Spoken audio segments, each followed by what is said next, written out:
Welcome back. Counting 202. This is chapter 26. This is the last and final chapter and final recording for this course. We will be discussing lean manufacturing and activity analysis. Lean manufacturing is a very fun topic. I really like this topic. What does it mean to be lean? Lean, mean, fighting machine, right? Lean. To be lean means to be nimble, to be quick. Jack did jump over the candlestick. Lean manufacturing. Lean manufacturing, the concept of lean means we leave out the fat, right? We operate very cleanly, very neat, very organized. That's lean. That's lean. Lean enterprise is a business that produces products or services that are high quality, low cost, fast response, and available immediately. There are a few companies on the planet that utilize lean manufacturing principles that I really admire. One is Toyota. Toyota is a Japanese car manufacturer. They utilize what we call just-in-time. They are a lean manufacturer. They produce a high-quality product at a low cost, and it is available immediately. And it's pretty quick. They utilize what we another one that I admire is Nike, the shoe manufacturer. They operate also just in time. They're very lean. They use what we call Six Sigma and their approach to manufacturing. Six Sigma means that one pair of Nike's shoes within a batch of 6 million might have a defect. 1 in 6 million. That's called Six Sigma manufacturing. Nike uses Six Sigma in their manufacturing concept. Their approach to manufacturing uses Six Sigma, which is lean manufacturing, which is a lean enterprise. That means they've perfected manufacturing where there's only one error in their shoes in every 6 million that they manufacture. That's pretty good. So they really got their shoe manufacturing down. So Nike, Toyota, another one is Pepsi, Coca-Cola. Coca-Cola, I guess, and Pepsi. They both also use lean manufacturing, also known as just-in-time. We'll talk about a couple of principles that they use. So what is just-in-time? Just-in-time means that I got the product to you when you need it. When my customer needs it. Toyota, for example, they manufacture the car in either the United States or in Japan. They ship the car to wherever it's going just in time. In other words, their customer or they don't make a whole bunch of them and hope that it sells. Okay? They make them as they need to sell them. That's why when you go onto a car lot, a Toyota car lot, you only see a few of them. You don't see thousands. You don't see hundreds. You see like maybe 100, maybe less that are on the lot. Why is that? Well, it's because they use just-in-time manufacturing. They make them as they need them. They make them as they sell them. They're not like your Chevy or your General Motors. General Motors or Ford.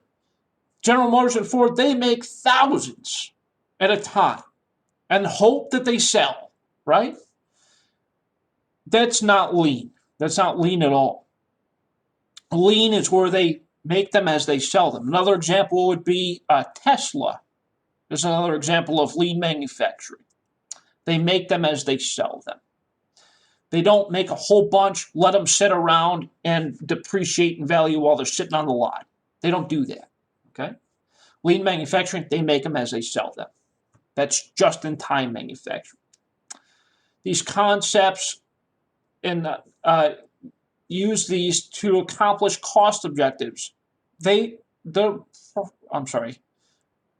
cost if lean manufacturing is lower than it is in traditional manufacturing. What do I mean by that? If I have less inventory, that means I have less carrying costs. If I have a shorter lead time, that means I have less uncertainty. If I reduce my setup time, I reduce my cost per setup. So forth and so on, right? If you look at the comparison, we have Toyota in lean manufacturing, and then we have General Motors in traditional manufacturing. Toyota has less inventory. They have less lead time, less setup time. General Motors doesn't do any of that. So it leads to potential problems for that company. And so we can see the differences. Lean versus not lean. Lean will save cost. It'll save time. It's more efficient. General manufacturing, not so much. Lean manufacturing looks at inventory as wasteful and unnecessary. In traditional manufacturing, inventory hides underlying problems that are caused by shortages or overages, unreliable suppliers, poor product quality. Lean manufacturing solves and removes production problems by streamlining things, making things more efficient. Raw materials, work in process, finished goods those inventories are reduced or eliminated in some circumstances, and things are made just in time. Inventory can play a major role in any company. Inventory is like a river. It flows. The water levels change from high to low based off the inventory. It's basically comparing a river to inventory, right? Nice example. When inventory is high, it covers up a lot of problems. Those are the rocks, right? Poor quality, machine breakdowns, untrained employees, unreliable suppliers. Let's talk about lead time. We mentioned this. We also talked about lead time in earlier chapters, especially since this whole course covered manufacturing processes. Lead time, also referred to as throughput time, measures the time interval between product entering the production and when it's finished. So remember the examples we talked about. It starts as raw materials. It enters the factory as raw materials from the yard. Raw materials goes into work in process. Work in process goes to finished goods. That whole time it took from raw materials to finished goods, that's lead time. It's how long it takes to manufacture a product. That's what lead time measures.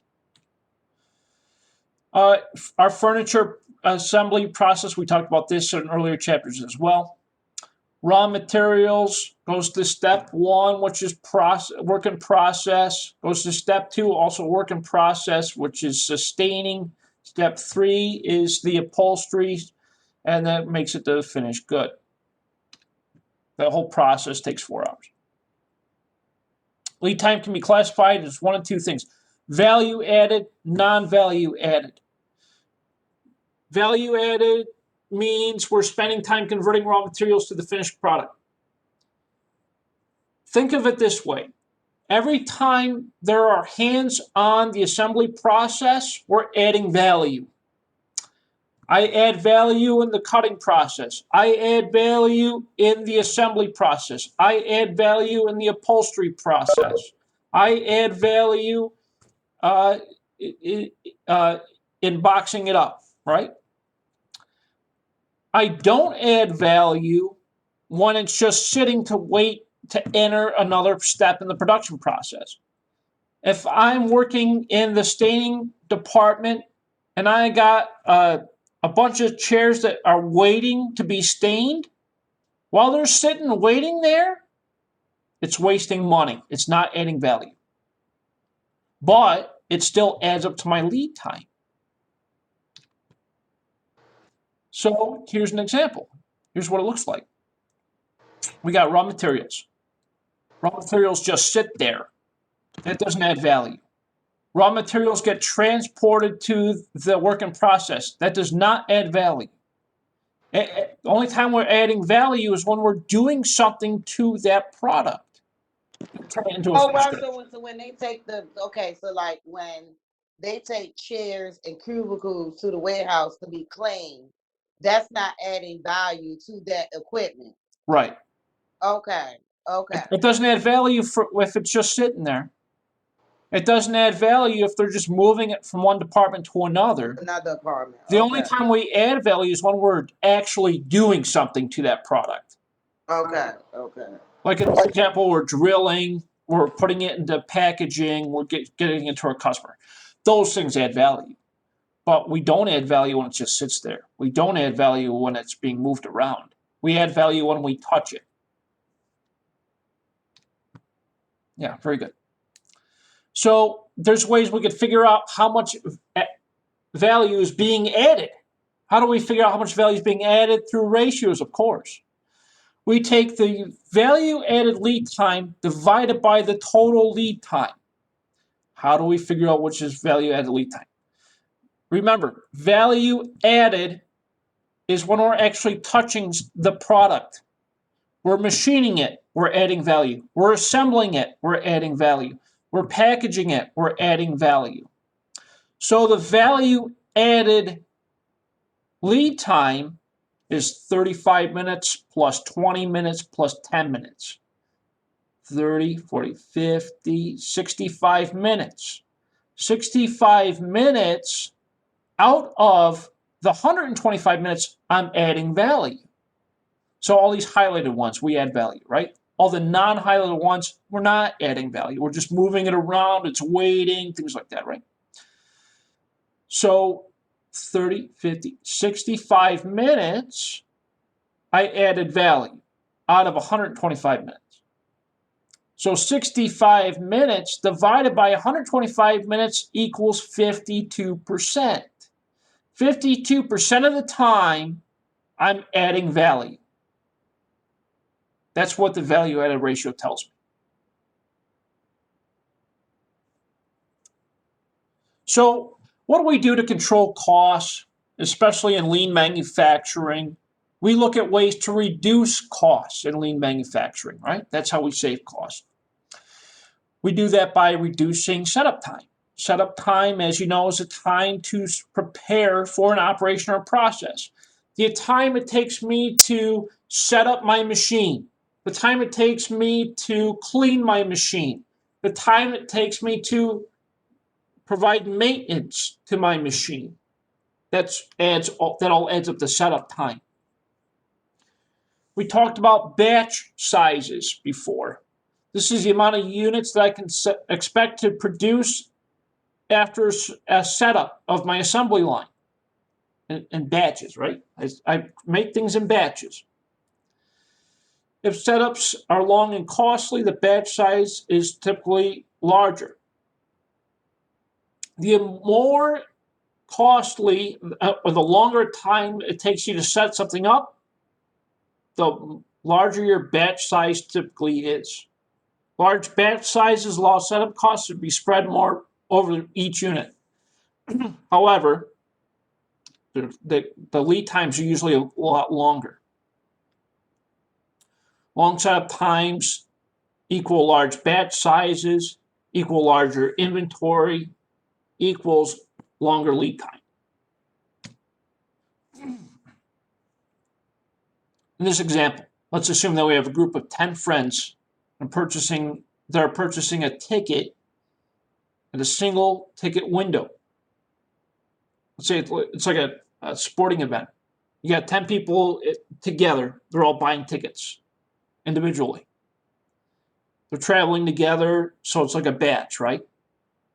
It takes 1 minute for each purchase. Well, clearly that's going to take 10 minutes for that group of people to purchase each ticket. But it's more than 10 minutes, right? Because one guy's got to get out of the way for the next person, got to get out of the way for the next person, got to get away for the next person. That 10 minutes is probably more like 12. So take a counter, each person gets a ticket. then they got to wait. The friends got to wait for the rest of the group to get to finish, right? So total batch time, value added times the batch minus 1. That's the formula. Total within batch wait time, value added time times batch size minus 1. Value added time is 1 minute. Why 1 minute? Takes 1 minute for each person that ordered their ticket. Batch size is 10 people. Minus 1 equals a total within batch time, 9 minutes. What's the value added ratio? 1 minute. 1 minute to get one ticket. Divided by 10 minutes total equals 10% value added ratio. In manufacturing, decreasing the setup time in order to reduce the batch size will save time. Saving time equals saving money, right? So let's look at it from this automotive company is manufacturing starters, engine starters. Value added time. Again, it's the highlighted ones. Non-value added is just moving stuff around or stuff waiting. Machining, assembling, and testing all add value. 7 minutes plus 9 minutes plus 8 minutes. So let's see. 7 plus 9 plus 8 equals 24. So 24 minutes of value added time out of a total of 49 minutes. Batch size, I can create 40 units within that 49 minutes. So I take my value added time, which is 24 minutes, 7 plus 9 plus 8, plus my move time. Move time, again, is my non-value added time, 25 minutes. Gets me a total within batch time, 936 minutes. How 936? We take our number of units produced minus 1 times the value added time. So 39 times 24 minutes is 936. The total time is 985. Value added ratio. You take your value added time, 24 minutes, divided by your 985 minutes, which is your total time, gets you to 2.4%. Still okay, but not very high. They can increase value added time by reducing number of setups, reducing the batch size, controlling the flow of equipment, things like that to improve. Another way to improve in lean manufacturing is the product-oriented layout.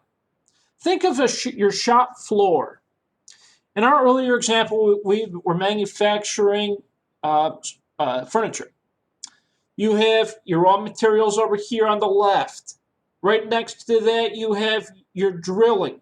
Right next to that, you have your staining. Right next to that, you have your fabrication. And then after that, you have your boxing, right? That's your layout, It's very flowing. It flows. That's the physical layout on the shop floor. We call that product-oriented layout. Alternatively, manufacturing process can be organized around the process, which is called process-oriented layout. In lean manufacturing, we focus on reducing the number of moves for material. We look at the work in process inventory, the lead time, and production costs to reduce our overall costs in a product-oriented layout. Employee involvement. It's important to have your employees involved in the decision-making process because oftentimes your employees will have very good ideas about how to make things more efficient. Employee involvement is applied in lean manufacturing because of that. And also, you could cross-train your employees. The person doing the fabrication, I can train them to also work well in the staining area. I could also teach them to do the drilling. So if I could teach that employee to do 3 different functions through cross-training, they can perform any operation. So if somebody else calls out sick, they can quickly step in, and it will ultimately reduce cost. We have this thing called push and pull manufacturing. Pull manufacturing is where we take what we need. We only take what we need to produce the product for our customer. We pull it in. We pull it in. Pushing is, of course, the opposite, where we push everything through. We make it. We put it in our stockroom, and we hope it sells. In lean manufacturing, we hope to eliminate that type of stuff. And we also help to remove defects. This is what we talked about earlier with Six Sigma, which is used by Nike to reduce errors. When we reduce errors, we reduce things like scrap, any reworks, disruption to the production process. We eliminate dissatisfied customers, and we also reduce our warranty costs and expenses. Six Sigma was originally developed by the Motorola Corporation, and they utilized these 5 steps to determine Six Sigma: define, measure, analyze, improve, and control. Those 5 steps are really important for management to understand, because it helps to streamline decision-making processes. Supply chain management. Supply chain management is where we coordinate and control the flow of materials, services, information, and finances with suppliers, manufacturers, and customers. Supply chain management uses long-term agreements between these people. Supply chain management is very important for the flow of pretty much everything across the globe, especially since we have multiple partners around the world. It's very important to understand where stuff comes from, how it gets there, why it gets there, who's involved. In supply chain management, we look at the exchange of ideas and information through electronic data interchange. Think of that as how we swipe credit cards, right? Or how we swipe a debit card. That is using electronic data interchange. It's where it takes the funds out of your bank and puts it into the bank of the company that sold you the good or services. That's done through electronic data interchange. Radio frequency identification, RFID. Those are the chips that are embedded in your cards and in your devices. Tells you the location, tells you what you've done, right? Enterprise resource planning are computerized systems that help the company to plan and control internal supply chain operations. What about lean accounting? Lean accounting. This, just like lean manufacturing, lean accounting is the reduction or removal of steps and processes to simplify things, to streamline them. In accounting, if I can accomplish lean accounting by reducing the number of transactions, combining accounts, looking at financial performance measures, and direct tracing overhead. These things help me to streamline the accounting operation. It simplifies it, right? That's the idea of lean accounting.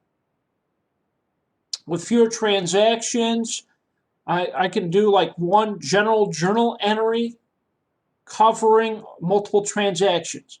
This reduces the time it takes to enter the transaction, and it also reduces the work input. However, there can be some errors in reporting in that process. There's less need for controlling costs from that perspective. The lean accounting system uses what we call a backflush accounting to eliminate the accumulation and transfer of product costs. This kind of simplifies things, right? Combining accounts is another method of lean accounting. I can combine my work in process accounts into one account. I can combine my direct and indirect costs together into factory overhead. That helps to simplify the number of journal entries. However, it could, again, it makes reporting a little bit more challenging. Through the combination of accounts, we could create what's called a cell conversion cost. In this example, we have a metal manufacturer that manufactures testing equipment. Conversion cost is $2.4 million. They use 1,920 hours of production. To figure out cell conversion cost, we take the budget conversion cost divided by the number of hours of production. 2.4 million divided by 1,920 is $1,250 per hour. And that conversion cost, as you know, gets applied to factory overhead rate. And we talked a lot about that in, I think it was chapter 20, thereabouts. I forget exactly what chapter, but I know that we did talk about this. So you can apply that to each unit. The manufacturing time to manufacture each unit is 0.02 hours, about 2 minutes thereabouts, times the conversion cost of 1,250 will give you $25 per unit conversion cost. Non-financial measures include things like lead time, value added ratio, setup time, number of production line setups, number of units scrapped, deviations of scheduled production, and the number of failed inspections. Again, we talked a lot about that in earlier chapters as well. Companies use key performance indicators to understand how successful they are in day-to-day operations, and that is another non-financial performance measure. Direct tracing of factory overhead means we can allocate factory overhead to the production of each unit based off of the manufacturing process. Activity analysis, we look at things like activity drivers, which will include things like quality, value-added activities, and processes. And as you know, there are costs of pretty much everything.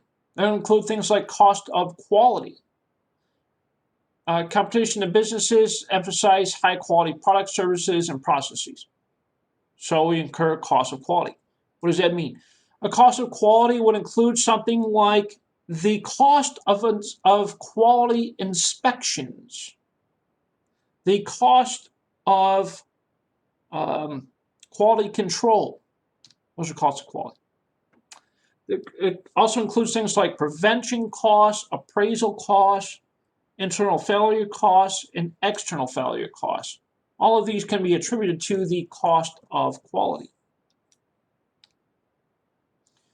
As we can see, the costs of controlling quality and costs of failure both add up to the cost of quality. Prevention and appraisal costs throughout the cost of controlling before costs can be defective. We talked a lot about this in earlier chapters, I know. Just kind of re-emphasizing these facts. Actually, I think we even covered that same slide if I'm not mistaken. Quality of activity analysis. Activity analysis of quality quantifies the cost of quality in terms of dollars. We can see that broken out here.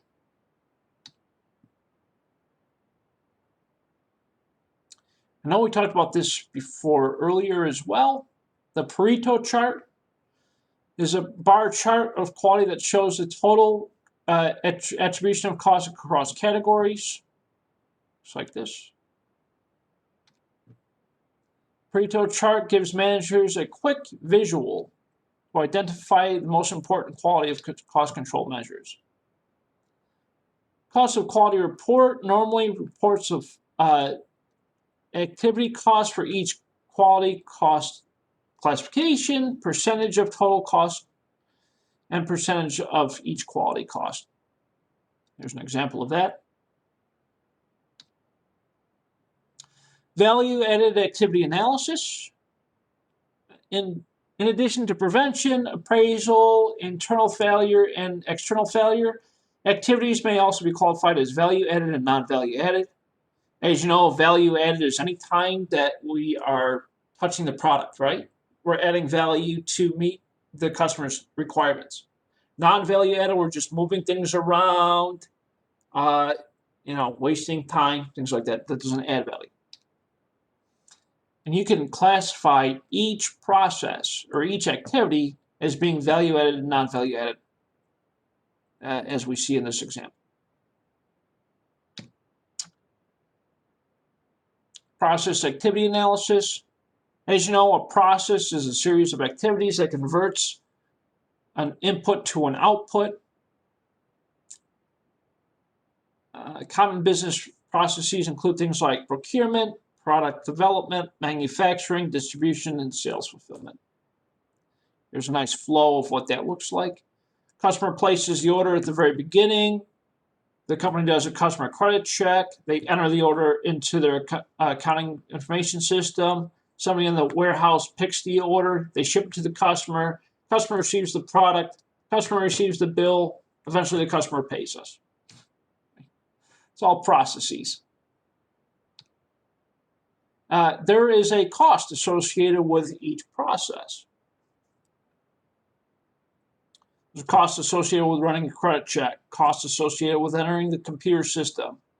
There's a cost associated with picking it from the warehouse, a cost associated with shipping it. All of these costs add up. Management can use this process activities to improve the process.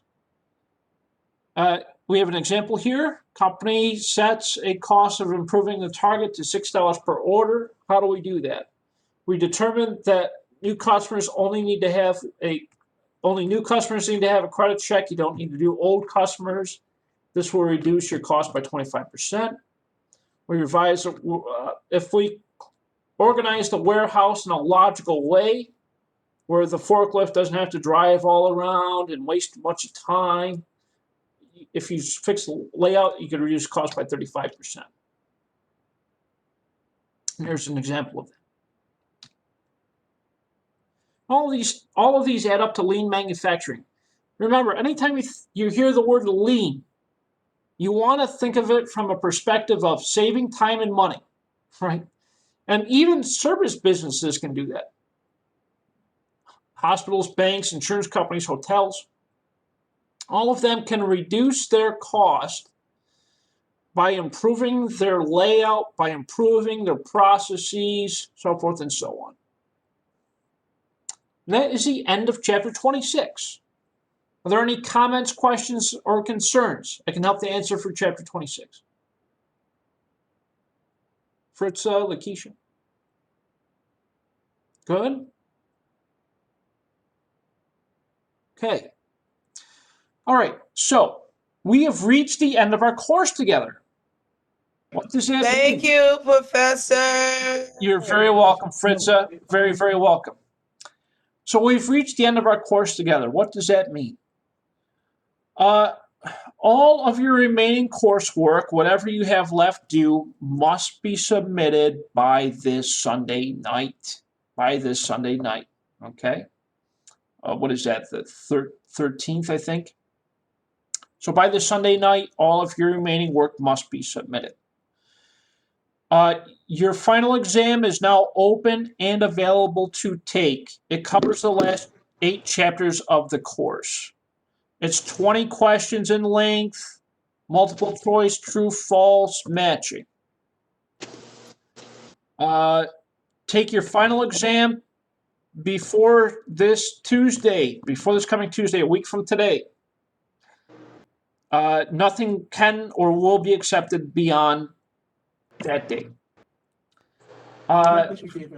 Final grades will be entered to the registrar's office by next Friday. Also, if you have not already, please take and complete the course survey. That Oh, would I also be have, very. I did it already. Thank you so much. I really appreciate that. I did it as well, Professor. I am wanting to know if do you have enough time to speak with me after class? Yeah, absolutely. Yeah, for sure. Okay, having said all of that, are there any comments, questions, or concerns? No, Professor, I did the 25 discussion board, but I see you didn't put my grade up there yet.